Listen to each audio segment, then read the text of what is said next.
పూరా local slip రాసుకున్నాడు. ఆ స్లిప్లో ఏంటంటే ఫస్ట్ ఒక గ్యాస్ ప్లస్ టేబుల్ ఎట్లా రెడీ చేసుకోవాలి, తర్వాత లాకు ఆ గ్యాస్ను ఉపయోగించి లాక్ ఎట్లా ఓపెన్ చేయాలి, తర్వాత మనీ ఎట్లా తీసుకోవాలి, మళ్ళీ ఆ గ్యాస్ ఆన్ చేసి ఆ లాక్ చేసి ఎట్లా బయటపడాలి అని చెప్పేసి రాసుకొని లాస్ట్లో మిషన్ డన్ అని రాసుకున్నాడు. అంటే అది ఎప్పుడు రాసుకున్నాం అంటే కొద్దిగా ముందే, అంటే ఒక 1 month బ్యాక్ రాసుకున్నాం అని చెప్తున్నాడు. అంటే ఆయనకి ముందే ఆ థాట్స్ ఉన్నాయని మనకు అర్థమవుతా ఉంది. బ్యాట్ దొంగతనం కోసం వెళ్ళాడు. లేదు, మనం ఎన్నిసార్లు అడిగినా మనీ గురించి చెప్పడం లేదు. నాకు ఆ బ్యాట్ యాక్చువల్గా ఏంటంటే డిసీజ్డ్ వాళ్ళ తమ్ముడు 6 years ఉంటాయి, ఈయన కలిసి క్రికెట్ ఆడేవాళ్ళు. ఆ బ్యాట్ ఈయనకి బాగా నచ్చింది, స్ట్రోక్ బాగా ఉంది, నాకు బాగా నచ్చింది, నాకు ఇవ్వు నేను కూడా ఆడుతా అంటే ఇచ్చేవాడు కదా పిల్లవాడు. సో దాంతో నేను ఎట్లయినా దాన్ని సొంతం చేసుకోవాలనే ఆలోచనతో 2-3 daysగా ప్లాన్ చేస్తున్నాను చెప్పాడు. దానికోసం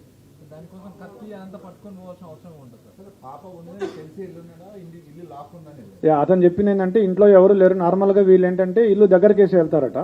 సో అట్లానే ఇంటి బోల్ట్ దగ్గరికి పెట్టి ఉంటారు, ఆ దగ్గరికి వేసి ఉంటారని చెప్పేసి వెళ్ళాడు. సడన్గా పాప ఉంది, పాప ఉన్నా కానీ పాప అప్పుడు టీవీ చూస్తుంది, ఇతను వెనక నుంచి వెళ్ళాడు. అంటే అటువైపు తిరిగి చూస్తుంటే ఆ పాప వెనక నుంచి ఒకటే డోర్ ఉంది, వెనక నుంచి అంటే అదే డోరు, ఆ అమ్మాయి అటు తిరిగి ఉంది.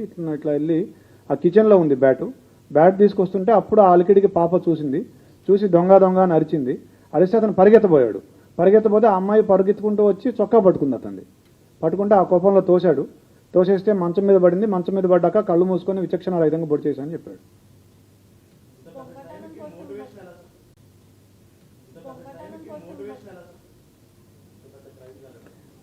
అతనికి బేసిక్గా ఈ ఓటీటీల్లో యూట్యూబ్లో ఈ క్రైమ్ థ్రిల్లర్స్, సస్పెన్స్ మిస్టరీలు చూసే అలవాటు బాగా ఎక్కువగా, దాదాపుగా ఒక 5-6 సంవత్సరాల నుంచి అదే పనిలో ఉన్నాడు. స్కూల్ కూడా ఎక్కువ వెళ్ళేవాడు కాదు. ఎప్పుడు ఏదో ఒక తన ఆలోచనలో తనుండి ఇలా ఊహించుకుంటూ ఉండేవాడు అతను.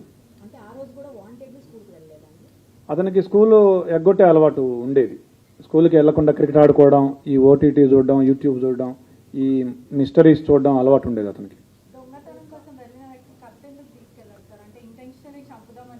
అతను ఎవరైనా చూస్తే వాళ్ళని బెదిరించి రావడం, తర్వాత దాడి చేయటం, ఈ 2 ఉద్దేశాలతో కత్తి తీసుకుపోయినాడు.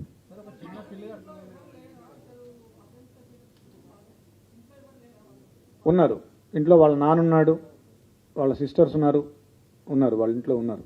వాళ్ళ మదర్ లేదు కానీ మిగతా వాళ్ళు ఉన్నారు.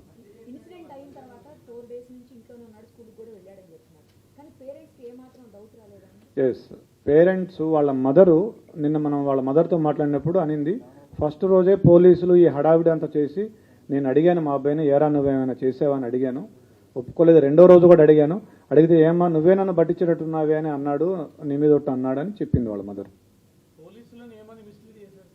పోలీసుల్ని ఆ రోజు మేము ఫస్ట్ రోజే అతన్ని క్వశ్చన్ చేసాం. ఎందుకంటే రెండింటికి జస్ట్ 2 అడుగుల దూరం ఉంటుంది, ఆ ఇంటికి ఈ ఇంటికి పిట్టగోడకి.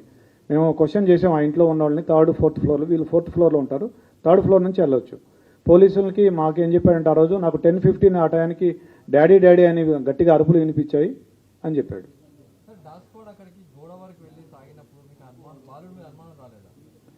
బాలుడి మీద కూడా అనుమానం వచ్చింది మాకు.